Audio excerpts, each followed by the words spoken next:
Patil life mentor and business coach आपका स्वागत करता हूं। दोस्तों, आपने सफल जीवन पार्ट 4 योर बिगेस्ट एनिमी, आपका सबसे बड़ा शत्रु, ये सुना ही होगा। और आपने उस हिसाब से आपके जीवन के हर दिन के 4 घंटे आपको मिले हैं एक्स्ट्रा, तो इस जो 4 घंटे आपको मिले हैं उसका आप जरूर सदुपयोग कर रहे होंगे, ये मैं उम्मीद करता हूं। और बहुत सारे लोगों के मुझे कमेंट्स आए हैं, बहुत सारे लोगों ने मुझे रिप्लाई भेजा है कि उनको ये बहुत ही अच्छा लगा। तो दोस्तों, ऐसे ही आपका प्यार मिलता रहे, प्यार बना रहे, बस यही कामना करता हूं। तो जरूर देखिएगा सफल जीवन पार्ट 4, आपका सबसे बड़ा शत्रु। तो दोस्तों, अभी आज का अपना टॉपिक है हेल्थ इज वेल्थ। जो हमारा हेल्थ है यही हमारा सबसे बड़ा वेल्थ है, मगर क्या हम इस बात को मानते हैं? जी नहीं दोस्तों, हम मानते नहीं हैं।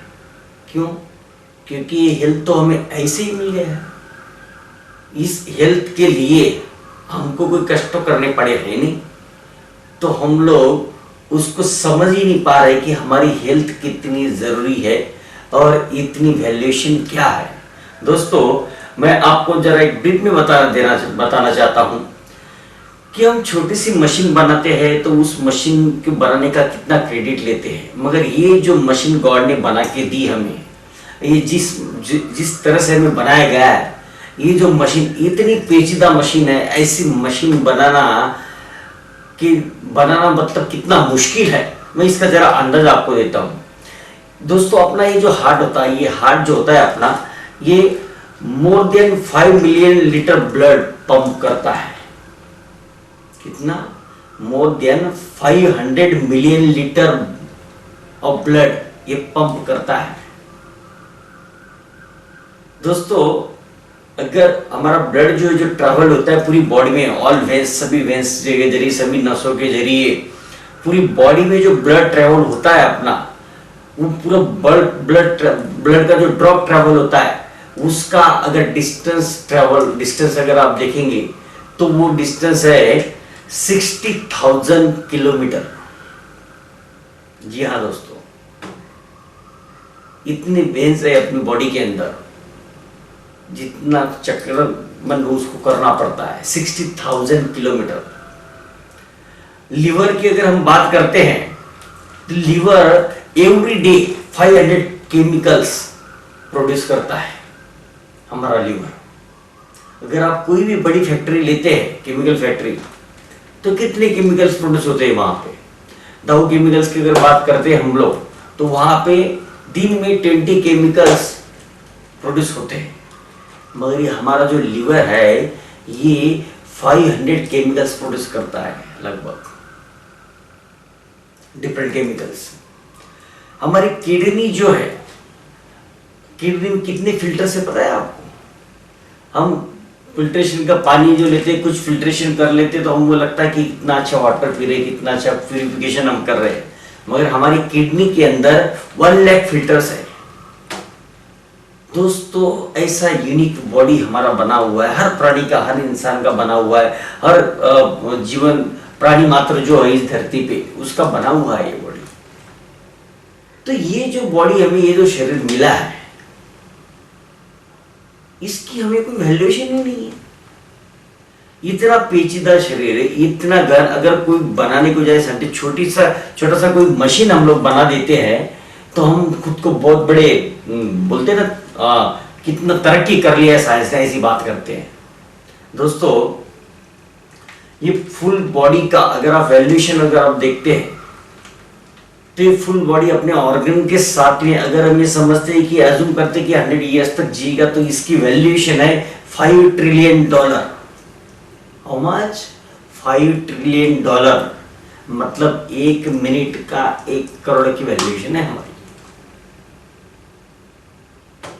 मगर ये सब तो हमें मजाक ही लग रहा होगा, क्योंकि हमने कभी सोचा ही नहीं है कि हमारी बॉडी की इतनी वैल्यूएशन हो सकती है।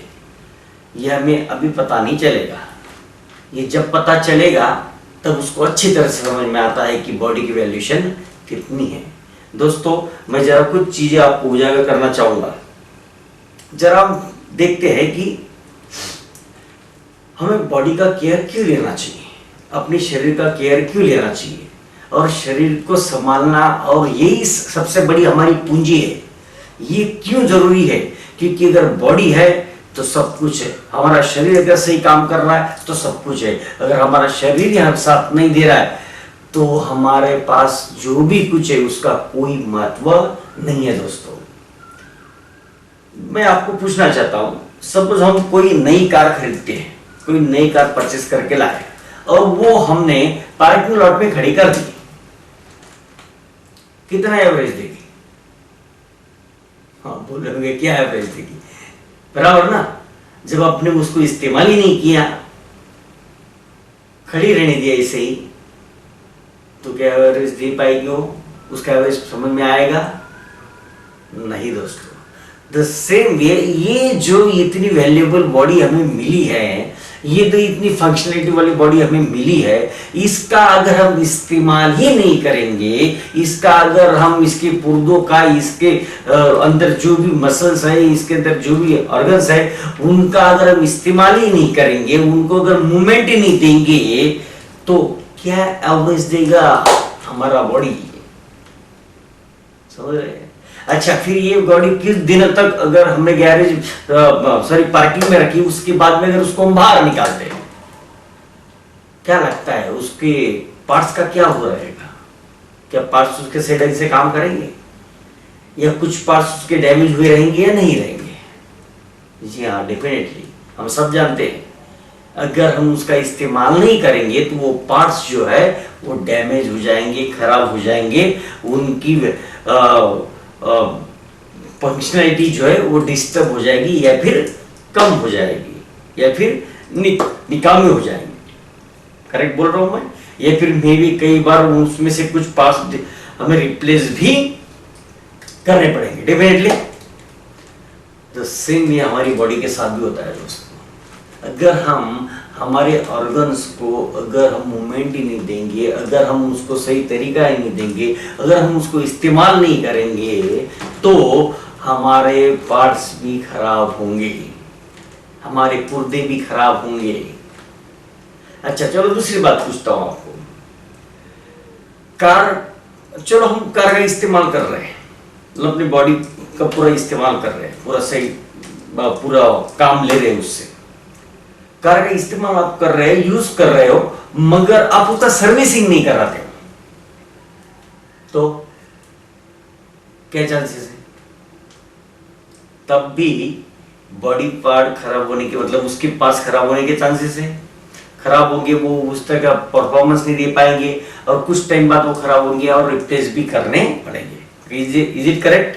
परफेक्ट।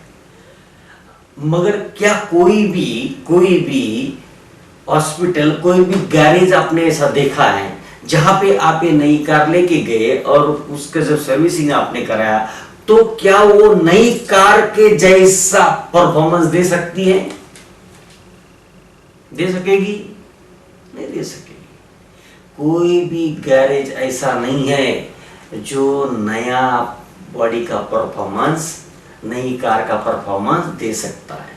दोस्तों, ये बॉडी एकदम जेन्युइन आई थी, एकदम न्यू आई थी।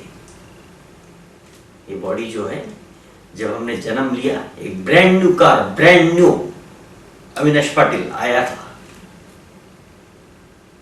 अब ये ब्रांड न्यू जो बॉडी अपने को मिली है, कितनी भी कोशिश करेंगे तो ब्रांड न्यू वाला पार्ट, ब्रांड न्यू वाली कार की जैसी फंक्शनलिटी कोई भी गैरेज देता नहीं है। दोस्तों, कितने भी कोशिश करेंगे, कितना भी पैसा आपके पास होगा, आप कुछ भी कर लेंगे, कितने भी महान मतलब लैंडलॉर्ड होंगे, या कितने भी पैसे वाले होंगे, कितने भी अरबपति होंगे, मगर कोई भी हॉस्पिटल, कोई भी गैरेज, आप जो ब्रांड न्यू फंक्शनलिटी जो है, ब्रांड न्यू जो अपने पार्ट्स की जो फंक्शनलिटी है, वो कभी भी नहीं दे सकता। आप कितना भी खर्चा कर लो। तो सवाल तो मेरा ये है आपसे, तो सबसे पहली बात तो ये है कि गैरेज में जाना ही क्यों ना हम जो नई कार आई है, जो नया बॉडी आया है, जो नई न्यू के जैसा जो फीलिंग अपने पास में है, उसको खराबी ना होने दे। मगर हम क्या करते हैं, गलत आदतें लगा के, गलत एक्टिविटीज करके, उसकी केयर ना करके हम कार को सर्विसिंग करते हैं।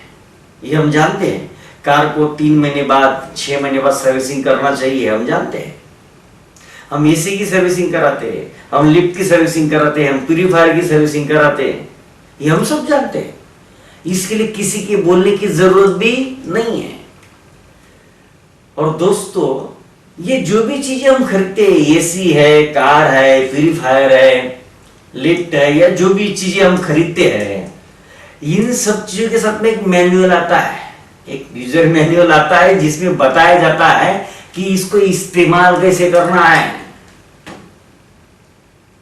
और फिर उस हिसाब से हम उसको इस्तेमाल करते हैं ताकि उसका लाइफ बढ़ सके, उसका ड्यूरेबिलिटी बढ़ सके। मगर ये जो बॉडी आई इतनी कीमती, इसका कौन सा मैनुअल है, कौन सा यूजर मैनुअल फॉलो कर रहे हैं हम लोग? क्योंकि उसने उसके साथ भेजा ही नहीं।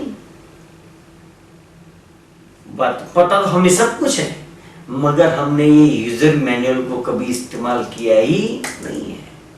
तो दोस्तों, अरे हम छोटा सा भी चीज खरीदते हैं तो उसकी ड्यूरेबिलिटी के बारे में सोचते हैं, वो चीज सही चली उसके बारे में चिंता करते हैं, इसलिए उसका सर्विसिंग करते हैं, उसका ख्याल रखते हैं। तो इतनी प्रेशियस चीज, वैल्यूएबल चीज हमें भगवान ने दी है, क्या हमें उसका ख्याल नहीं रखना चाहिए? क्या एक दूसरे किसी की चीज है? क्या आप हमको सिर्फ ये रेंट पे इस्तेमाल करने को दिया है? ये बॉडी किसका है? ये हमारा या किसी और का? हमारा ही है ना। तो दोस्तों, जरा गौर करें आप इस बात पे। हम हमेशा एक अपने पास में एक्सक्यूज होता है, नहीं कैसे ना, मुझे टाइम नहीं मिलता, मुझे टाइम नहीं मिल पाता। हम हमेशा टालते रहते हैं। हम अगर अपने बॉडी का ख्याल रखने का, अगर कोई भी चीज करना है, जैसे जिम जाना है, एक्सरसाइज करना है, वर्कआउट करना है, कुछ चीज करना है, तो हमारा बड़ा एक्सक्यूज होता है कि हमें टाइम नहीं है। दोस्तों देखो, अपनी लाइफ साइकिल जैसे कैसे चलता है और किस तरह से हम लोग अपना हेल्थ का ख्याल नहीं रखते हैं। जैसे कि अगर जब बच्चे रहते हैं, हम लोग बचपन में हम लोग खेलकूद करते हैं, फिजिकल एक्टिविटीज करते हैं, तो हमेशा हमारी बॉडी जो है एक्टिव रहती है, खेलते हैं, कूदते हैं, गिरते हैं, उठते हैं, बैठते हैं। और हमारे टाइम, अपने टाइम पे तो बहुत ही अच्छी बात है कि अपने टाइम पे हम लोगों ने बहुत कुछ जो है फिजिकल एक्टिविटीज की, मैदानी खेल खेले हैं। मैदानी खेल में जैसे कबड्डी हो गया, क्रिकेट हो गया, लपा छपी हो गया, गिल्ली डंडा हो गया, हमने ऐसे बहुत सारी चीजें मैदानी खेल खेले हैं। तो हमारे लिए तो फिर भी ठीक था वो। मगर आजकल के दौर देखो, आजकल के बच्चे देखो, आजकल के बच्चों को तो मैदानी खेल खेलने का ही समय नहीं है। वो सब खेल खेलते जरूर है, मगर हाँ जरूर खेलते हैं। किस में? मोबाइल में। मोबाइल वो सब खेलते हैं। वो क्रिकेट भी खेलते, फुटबॉल भी खेलते, वॉलीबॉल भी खेलते, चेस भी खेलते, हर मनचाही चीज वो खेलते हैं। जरा सोचो, ये बॉडी को जैसे आई है शोरूम से, ये नई कार शोरूम से आई है, और ये कार जो है इसका इस्तेमाल ही नहीं हो रहा है, इसके पार्ट्स को जो है मूवमेंट ही नहीं मिल रहा है। तो क्या लगता है आपको, ये फाउंडेशन मजबूत रहेगा या ढीला रहेगा? इसमें मजबूती क्रिएट होगी या क्या होगा? हम अच्छी तरह से जानते हैं दोस्तों। अच्छा, फिर बाद में तो सबसे पहले तो मैं आप सभी से रिक्वेस्ट करता हूं कि अपने बच्चों को आप मोबाइल से दूर रखो, मोबाइल की गेम से दूर रखो। उसके बजाय उनको कम से कम 1 घंटा या 2 घंटा जो है आपको उनको ग्राउंड पे खेलने देना चाहिए। फिजिकल एक्टिविटी उनकी होनी चाहिए। उनको मैदानी खेल खेलने के लिए समय देना जरूरी है। अगर आप अपने बच्चे का भविष्य अच्छे चाहते हो तो। दूसरी बात, फिर देखो, फिर उसके बाद में जब कॉलेज पीरियड आता है, कॉलेज पीरियड में फिर एंगेज हो जाते हैं किसमें? मोबाइल में, टाइम पास करने में। इधर उधर घूमने में, इधर उधर घूमते हुए किसी लड़की का इंतजार करते हुए एक एक दो दो तीन तीन पांच पांच घंटे बैठेगा, लेक्चर बंक करके इधर उधर घूमेगा, मगर उसको ऐसे ही किधर ही बैठ के टाइम पास करता रहेगा घंटों तक। मगर जिम में जाके या किसी भी जगह पे या फिर मैदान में जाके 1 घंटा अपनी बॉडी को नहीं दे सकता, नहीं दे सकते हम लोग। जबकि टाइम था उस पीरियड में, एजुकेशन पीरियड में टाइम था, समय दे सकते थे, मगर हमने नहीं दिया। आगे बढ़ते, फिर स्ट्रगलिंग पीरियड चालू होता है। आफ्टर कॉलेज स्ट्रगलिंग पीरियड चालू होता है। फिर स्ट्रगलिंग पीरियड में हम लोग जो अब स्ट्रगल चल रहा है, वैसे ही समय नहीं है हमारे पास में, ऐसी चिंता में बैठे हुए, इसी टेंशन में बैठे हुए, किस तरह से नया कुछ मिलेगा, ये करेगा, फिर नया जॉब अगर रिस्पॉन्सिबिलिटी बढ़ गई, ये है वो है, फिर वो करने के चक्कर में लटके तो हम भूल ही गए कि हमको इसका भी ख्याल रखना है। फिर उसके बाद में मैरिज, आफ्टर मैरिज फिर देखो, आफ्टर मैरिज फिर रिस्पॉन्सिबिलिटी बढ़ गई, वर्कलोड बढ़ गया, वर्क प्रेशर बढ़ गया, तो फिर तो समय का कोई सवाल ही नहीं बचा। और हमारे पास में अच्छा रीजन भी है, भाई अभी रिस्पॉन्सिबिलिटी बढ़ गई है, अभी मैं ये ध्यान दूं कि वो ध्यान दूं। हम तो इतनी जल्दी में रहते हैं कि जैसे कि हमारे बगैर ये दुनिया चल ही नहीं सकती है। इतनी जल्दी, इतने तो वर्क प्रेशर में, वर्कलोड में, वर्क रिस्पॉन्सिबिलिटी में हम चल रहे, ऐसा लग रहा है हमको, ताकि हमारे बगैर अगर मैं ये नहीं करूंगा तो शायद दुनिया रुक जाएगी। नेक्स्ट, फिर अब इन सब का, ये जो हमने टाइम नहीं दिया, इस सब का असर हमें कब होना चालू होता है? जब हम 40 क्रॉस करते हैं। जब हम 40 या 40 एज क्रॉस करने लगते हैं, तब धीरे धीरे इंडिकेशन चालू होता है, क्योंकि तब तक जो है ये अपने जो बॉडी के जो पुर्जे थे, वो फिर भी भले हमने उनको समय नहीं दिया, हमने उनको एक्सरसाइज नहीं दिया, हमने उनका सर्विसिंग नहीं किया, फिर भी ये लोग जो है नए ब्रांड से आए हुए थे, वो कुछ टाइम तक उन्होंने अपना साथ फिर भी दिया, मगर उनका इतना इस्तेमाल नहीं हुआ, उनका यूज नहीं हुआ, उनको मोशन नहीं मिला है। तो अब वो जो है धीरे धीरे अपना रंग दिखाना चालू करते हैं। फिर 40-45 के बाद में धीरे धीरे हमको इंडिकेशन मिलना चालू होता है। नी पेन हो रहा है, घुटने में दर्द हो रहा है, बॉडी पेन हो रहा है, हेडेक हो रहा है, सर दर्द बढ़ रहा है, नेक प्रॉब्लम चालू हो जाता है किसी का, बैक प्रॉब्लम चालू हो जाता है, कंटिन्यू अगर थोड़ा आधा एक घंटा बैठेंगे तो पीठ दर्द करने लग जाती है, स्टमक प्रॉब्लम शुरू हुए लोगों को, पचन अच्छी तरह से मिल रहा है, गैस ज्यादा बनते चले जा रहे हैं, पेट में दर्द बढ़ गया है, डाइजेशन इश्यूज हो रहे हैं, किसी को डाइजेशन इश्यू चालू हो जाते हैं, किसी को अस्थमा का प्रॉब्लम चालू हो रहा है, किसी को सांस लेने में तकलीफ हो रही है, किसी के डायबिटीज की इश्यू चालू हो गई, किसी का ब्लड प्रेशर, किसी को शुगर का, ऐसे अलग अलग टाइप के क्या हो जाते हैं। फिर धीरे धीरे किसी को कुछ तो किसी का कुछ ना कुछ इंडिकेशन चालू हो जाता है। अगर थोड़ा सा अगर 2 माले या 4 माले भी चढ़ के आ गए तो सांस फूलने लग जाती है।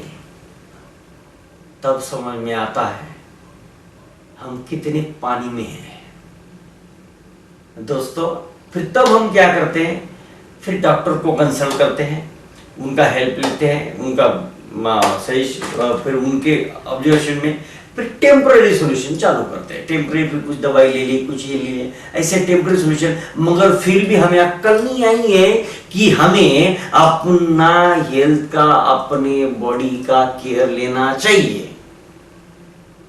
हम टेम्पररी सॉल्यूशन के पीछे डॉक्टर के कंसल्ट करके जो भी टेम्पररी सॉल्यूशन मिल जाता है, बस उसमें बॉडी दवाई लेना चालू करते और अपना काम आगे बढ़ता ही रहता है। क्योंकि काम बहुत महत्वपूर्ण है, क्योंकि हमारे पास में इतना वर्क है, हमारे पास तो जिंदा रहने के लिए समय नहीं है, मतलब मरने के लिए समय नहीं है, इतने तो हम व्यस्त रहते हैं, है कि नहीं दोस्तों।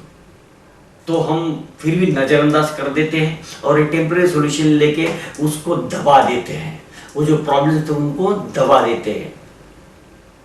अब आगे बढ़ता है, ऐसे करते करते 55-60 की उम्र क्रॉस हो जाती है, और जैसे ही 60 क्रॉस हो जाता है तब हमारे पास पैसा भी होता है और टाइम भी होता है, क्योंकि अभी वर्क नहीं है, वर्कलोड कम हो गया, टाइम है, पैसा भी है, मगर प्रॉब्लम चालू हो गए। ये पैसा कहां पे जा रहा है? अब ये पैसा जाने लग जाता है हॉस्पिटल में,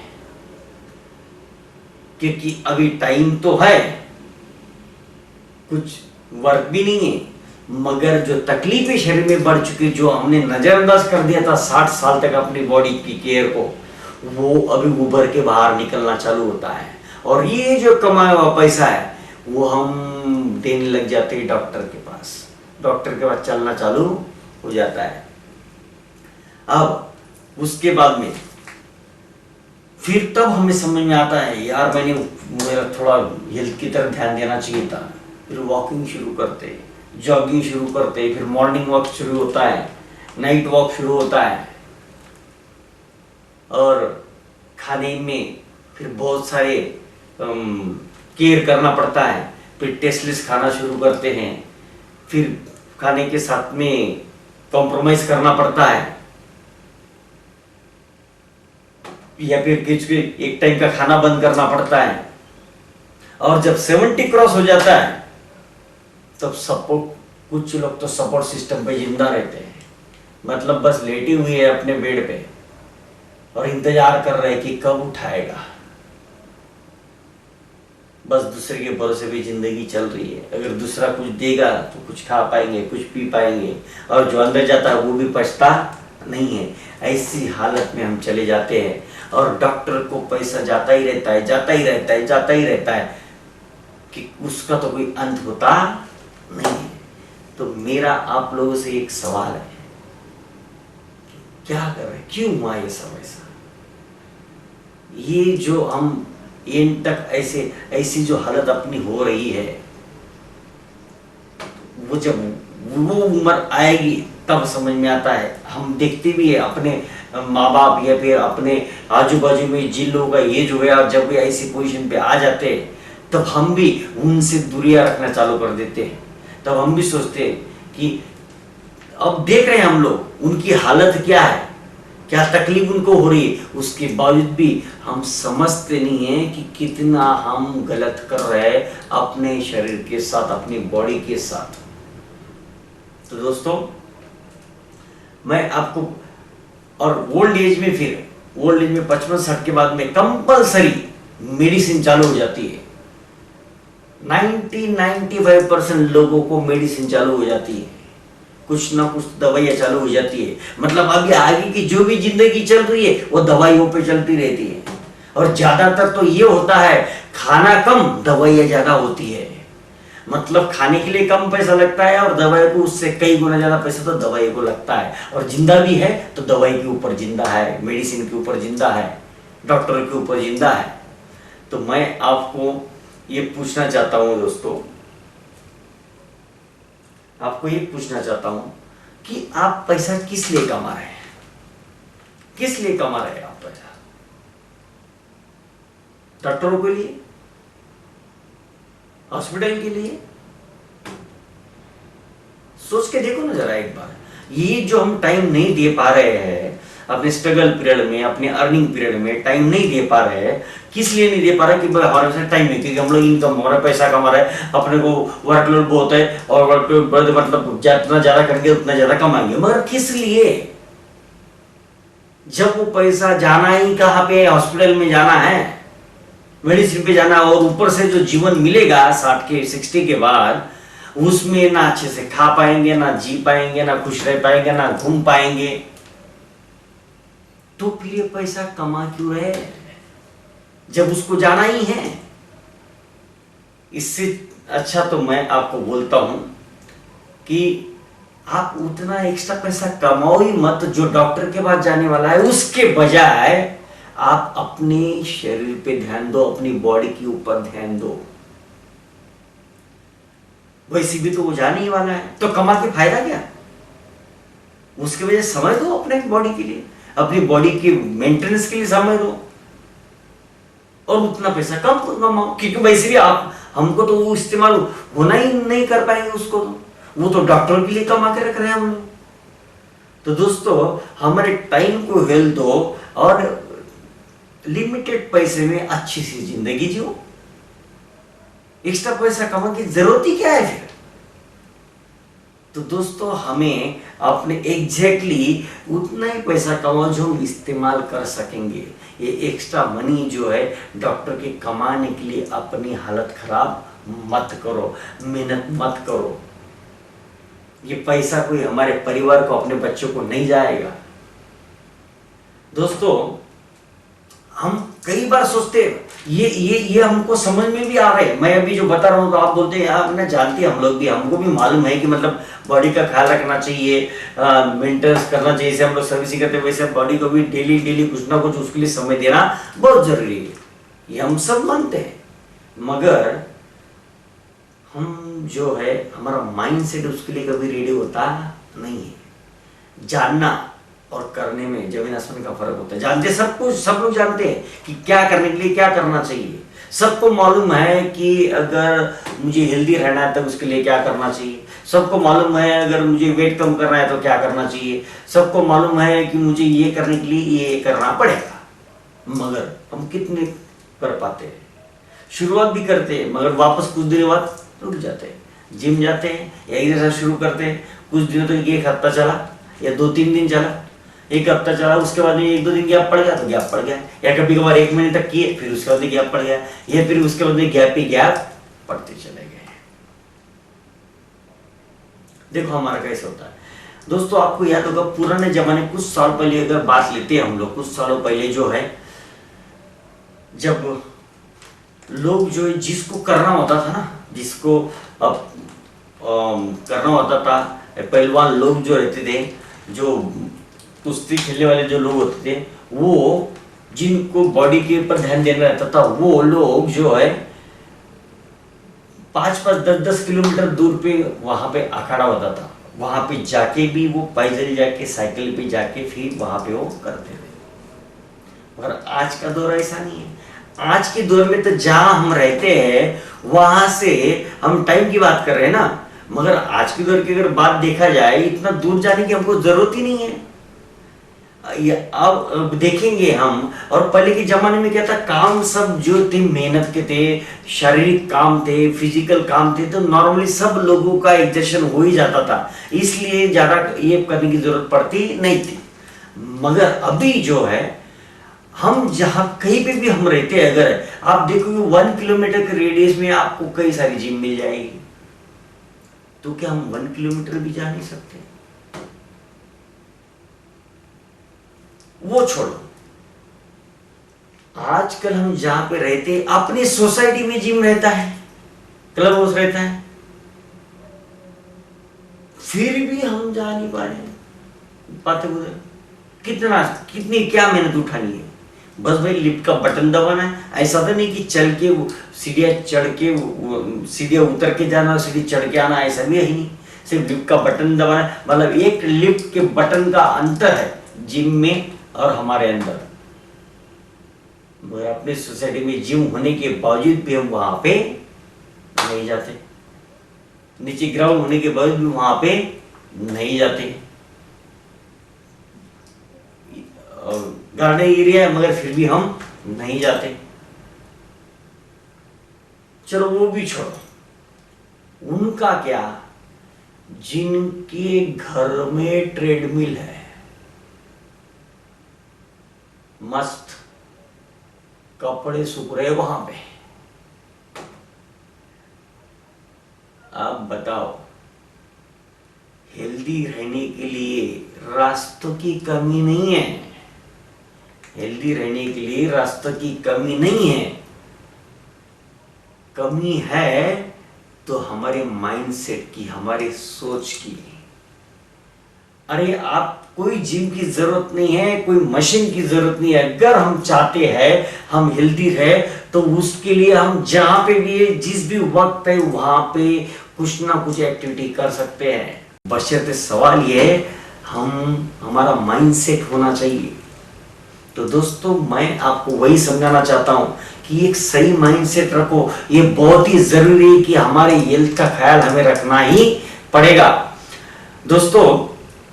और ये क्यों हो रहा है? क्योंकि हमें ये बॉडी फ्री में मिली है ना। अगर हम इसके लिए पैसा खर्चा करते, जैसे कि वो कार जो हमने खरीदी, वो बाइक जो हमने खरीदी, उसके लिए हमने पेमेंट दिया है, ये जो टीवी हमने खरीदा उसके लिए पेमेंट दिया है, वो जो कंप्यूटर हमने खरीदा उसके लिए पेमेंट दिया है, हमने खर्चा किया ना, वो हमारी मेहनत का पैसे से मिला है ना वो। और ये इसके लिए तो हमने कोई खर्चा ही नहीं किया, इसलिए हमारा उधर ध्यान जाता ही नहीं है। तो दोस्तों मेरे आप सब लोगों से ये विनती है कि अगर हम कुछ परचेस करते हैं, कुछ वैल्यू देते हैं, तो वो हम उसका इतना ख्याल रखते हैं, मगर ये वैल्यूएबल बॉडी जो हमको भगवान ने दी है, क्या हमें इसका ख्याल रखना नहीं चाहिए? और ये इसका रियलाइजेशन कब होगा? अगर कोई पार्ट हमारी बॉडी का खराब हो गया और हम जब हॉस्पिटल में जाते हैं, और जब अगर अपना टीथ गया ना दोस्तों, सिर्फ टीथ लगाएंगे आप, वो भी डुप्लीकेट वाला, ओरिजिनल नहीं होता है वो, बराबर, वो डुप्लीकेट तो भी 40 से 50 हजार का खर्चा हमें लग जाएगा सिर्फ एक टीथ के लिए। जरा सोचो, ऐसे कितने टीथ है, अगर कोई चीज फ्रैक्चर हो गई तो वो जो जुड़ेगा वो भी ओरिजिनल नहीं जुड़ेगा, वो भी कुछ रॉड डाल के कुछ ना कुछ करके जोड़ना पड़ेगा फ्रैक्चर को, तब जाके वो समझ में आता है। जब हमारा कोई एक हाथ चला जाएगा तब हमें समझ में आएगा कि इसकी वैल्यूएशन क्या थी हमारे लिए, क्या है हमारे लिए। जब हमारे बाल चले जाएंगे तब समझ में आएगा कि इसकी वैल्यूएशन कितनी है हमारे लिए।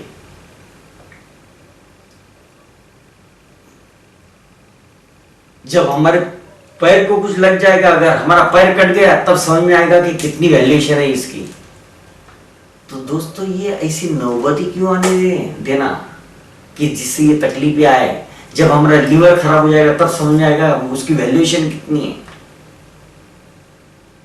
तो दोस्तों ऐसा हम कुछ करें कि जिससे ये हमारी बॉडी हमारी बनी रहे, क्योंकि एक बार अगर हमें ये बीमारी लग गई और कुछ ना कुछ हो गया तो दोस्तों डॉक्टर का बिल जो है ना ऐसे थर्मामीटर की तरह बढ़ने लग जाता है,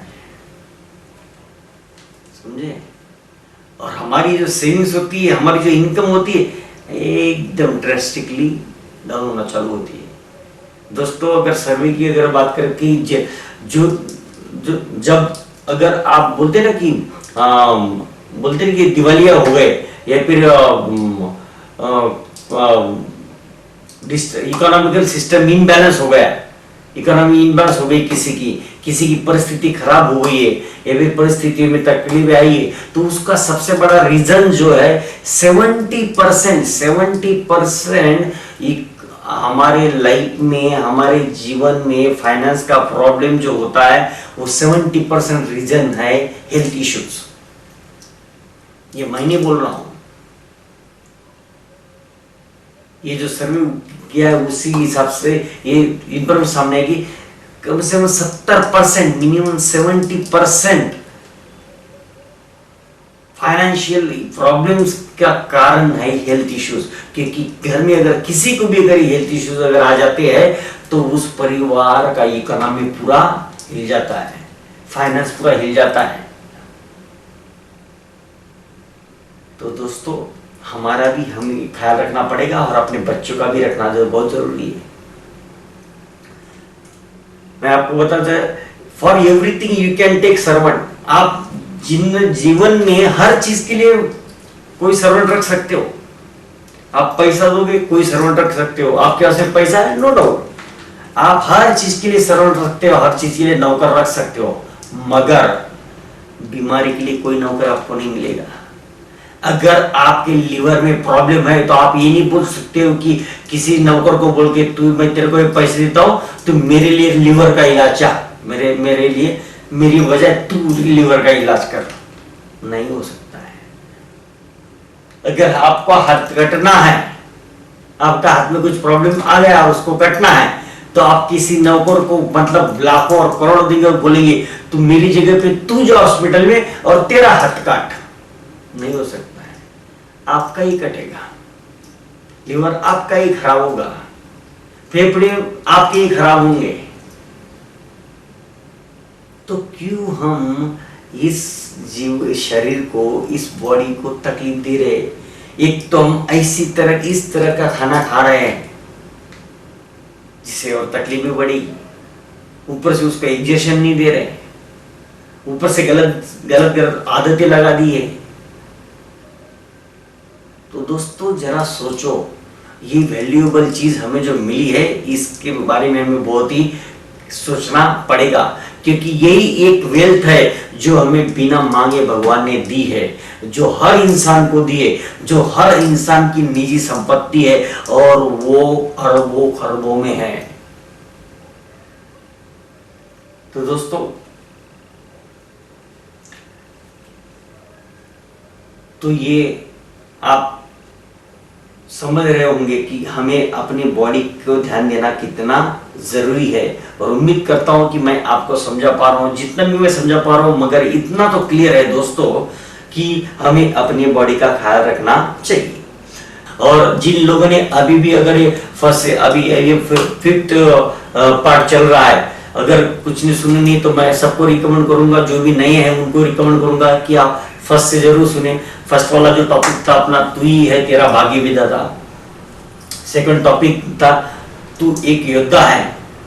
तो ऐसे अलग अलग टॉपिक्स के जो सीरीज, ये सफल जीवन की जो सीरीज है, ये मैं आप सभी को रिकमेंड करूंगा कि आप पहले से ये सीरीज देखते जाएं, फर्स्ट सेकंड, अभी ये 5th पार्ट है। तो ऐसे अगर आपका मिस हो गया है तो आप उसको जरूर देखिए, और आप एक कभी भी देख सकते हैं, एनी टाइम देख सकते हैं, हमेशा यूट्यूब पे आपको अवेलेबल रहेगा। मगर आपको ये डेली आप भी देखते जाना है और डेली अपने जीवन में ये बदलाव लाना शुरू करना है। डे टू डे एक्टिविटीज आपको मिलती जाएगी और वो एक्टिविटीज आप करते रहेंगे और कर रहे हैं। बहुत सारे लोगों के मुझे रिस्पॉन्सेस आ रहे हैं, वैसे आप सभी भी करो। अगर आपने की नहीं है पहले की भी एक्टिविटी तो आप वो करना चालू कर दो और अपने जीवन में बदलाव लाना शुरू कर दो। वापस लास्ट एक ये विनती आपसे रहेगी, वह एक रिक्वेस्ट मैं आपको करना चाहूंगा दोस्तों। मैं आपसे फीस के रूप में, दक्षिणा के रूप में एक ही चीज मांगना चाहता हूं कि अगर मैं कुछ आपके जीवन में बदलाव ला पा रहा हूं, अगर कोई मेरी कुछ छोटी एक बात से भी अगर कुछ आपको अगर अच्छा लगा है या फिर सही लगा है, तो मैं आप सभी से यही रिक्वेस्ट दक्षिणा मांगना चाहूंगा, फीस लेना चाहूंगा कि आप कम से कम 21 लोगों को ये शेयर करें,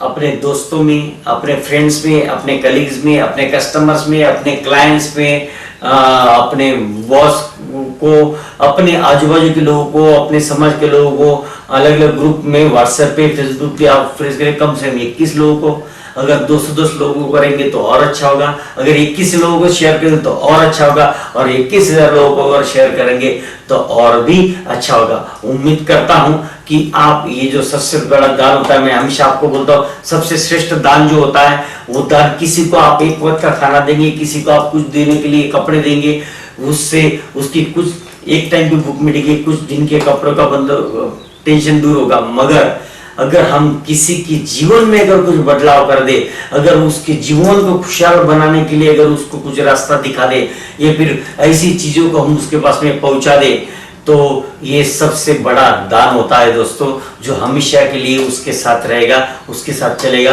तो ये जो दान, ये जो प्रक्रिया हमने शुरू की है, ये सफल जीवन के सीरीज के जरिए जो मैं चीजें आपको बता रहा हूँ,